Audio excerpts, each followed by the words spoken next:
சிறுத்தைகளின் அடுத்த பாய்ச்சல். வெல்லும் ஜனநாயகம் மாநாடு.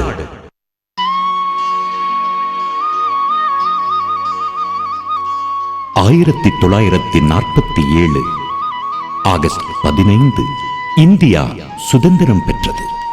சாதி, மதம், இனம், மொழி எல்லைகளை கடந்து இந்துக்கள், இஸ்லாமியர்கள், கிறிஸ்தவர்கள், பௌத்தர்கள், சீக்கியர்கள், பார்சிகள், ஜைனர்கள், பல்வேறு தேசிய இனங்களின் அர்ப்பணிப்பும் தியாகமும் சுதந்திரத்திற்கு காரணமாக அமைந்தது.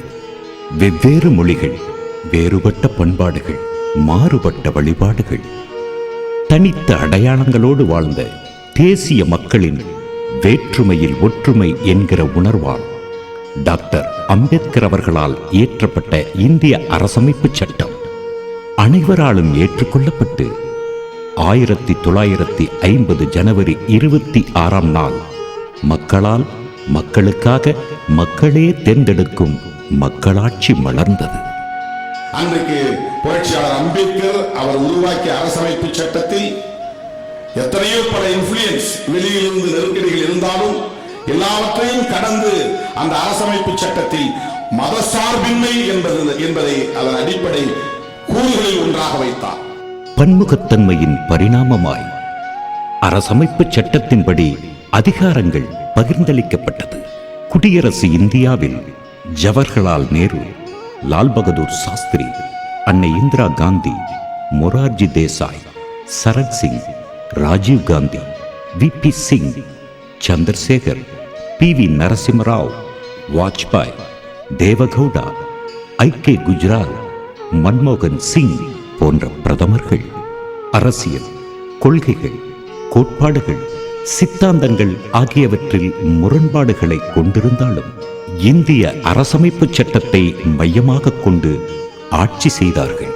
மதச்சார்பின்மை, மத நல்லிணக்கம், பன்முகத்தன்மை, வேற்றுமையில் ஒற்றுமை, சுதந்திரம், கருத்துரிமை, சமத்துவம், சமூக நீதி, சகோதரத்துவம், மாநில உரிமைகள், உள்ளாட்சி உரிமைகள், மக்களுக்கான அடிப்படை உரிமைகள், அரசு துறைகளுக்கான அதிகாரம், தேச பாதுகாப்பு கட்டி காப்பாற்றப்பட்டது. தொழில் வளர்ச்சி, உற்பத்தி திறன், வேலைவாய்ப்பு, பொருளாதார மேம்பாடு, கல்வி, மருத்துவம், சுகாதாரம், வறுமை ஒழிப்பு, இயற்கை வளங்கள் பாதுகாப்பு, அண்டை தேசத்து உறவுகள், அறிவியல் வளர்ச்சி போன்ற திட்டங்களுக்கு முன்னுரிமை அளிக்கப்பட்டது. சாதி, மதம், மொழி கடந்த இந்திய மக்களின் ஒற்றுமையும் தேசப்பற்றும் உலகை வியப்படைய செய்தது. அனைத்து துறைகளிலும் வல்லரசு நாடுகளோடு போட்டி போடும் அளவிற்கு இந்தியா வளர்ந்த நாடாக மாறியது. இந்தியாவும் இந்திய மக்களும் பெருமை கொண்ட அந்த தருணத்தில் மதவாதிகளின் கைகளுக்கு ஆட்சி மாறியது. பழமைவாதிகளுக்கு அதிகாரம் கொடுக்கப்பட்டது. ஜனநாயகம், சமத்துவம், சமூக நீதி, சகோதரத்துவம் சனாதனவாதிகளிடம் சிக்கியது. இந்துத்துவா என்பது பிஜேபி உள்ளிட்ட சங் பரிவார்களின் அரசியல் கோட்பாடு. அது வெறுப்பு அரசியலை அடிப்படையாக கொண்டது. அது இந்து கன்சாலிடேஷன் என்கிற இந்து பெரும்பான்மையை அணிதிரட்டுவதற்கான கோட்பாடு. பெரும்பான்மைவாதம் என்கிற அடிப்படையில் இந்துக்களின் வாக்கு வங்கியை தக்க வைத்துக் கொண்டால் போதும் என்கிற கோட்பாடு இந்துத்துவா. இந்து ராஷ்டிரத்தை அமைப்பது இந்துத்துவா. இந்திய அரசுக்கு அரச மதத்தை இந்து மதம்தான் என்று பிரகடனம் செய்வது இந்துத்துவா. இன்றைய அரசமைப்பு சட்டத்தின் அடிப்படை கோட்பாடுகளாக இருக்கிற நீதி, சுதந்திரம், சமத்துவம், சகோதரத்துவம் என்கிற அந்த அடிப்படை கோட்பாடுகளை சிதைப்பது இந்துத்துவா.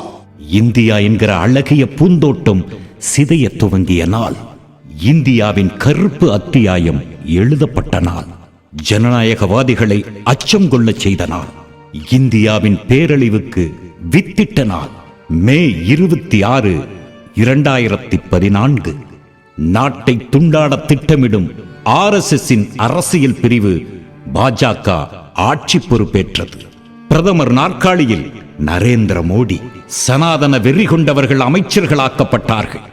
மதவாதம், சாதியவாதம், சனாதனம், பிறப்பால உயர்வு தாழ்வு, மேல் கீழ், இந்த மாதிரியான மனித சமுதாயத்துக்கு விரோதமான பிற்போக்கு எண்ணங்களுக்கு எதிரானவங்க நாங்க. இப்போ 10 வருஷம் தொடர்ந்து பிஜேபி சென்ட்ரல்ல ஆட்சியில் இருந்துட்டாங்க.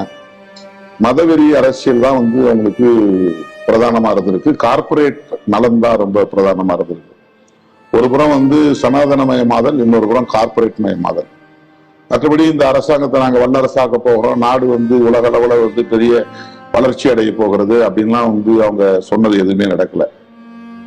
அதை விட மோசமா முன்ன இருந்ததை விட மோசமான நிலைக்கு தான் வந்து தள்ளப்பட்டிருக்கு. பொருளாதாரம் கடுமையான வீழ்ச்சிக்கு உள்ளாக்கப்பட்டிருக்கிறது. தென்னிந்திய மாநிலங்கள்ல முன்ன தமிழ்நாடு மட்டும்தான் இந்திய எதிர்ப்பு, மத்திய அரசு அதிகார குவிப்பை எதிர்க்கிற போராட்டங்கள் இருந்துச்சு. இன்னைக்கு கர்நாடகா, கேரளா, ஆந்திரா, தெலுங்கானா மாநிலங்கள்ல கூட அந்த விழிப்புணர்வு உருவாயிருக்கு. இப்ப இந்தி திணிப்பை வந்து அவங்க எதிர்க்க தொடங்கி இருக்கிறாங்க.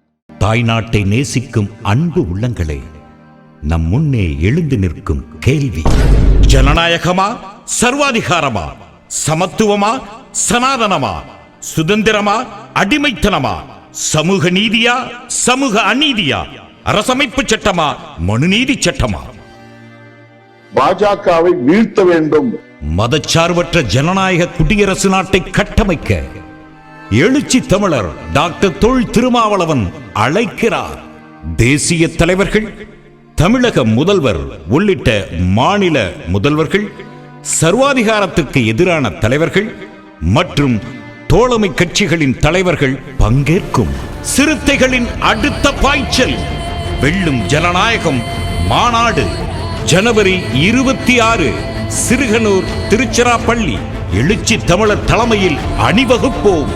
தாய் திரு நாட்டை மீட்டெடுக்க சூளுரைப்போம். வீரட்டும் சர்வாதிகாரம், மீண்டு எழட்டும் ஜனநாயகம்.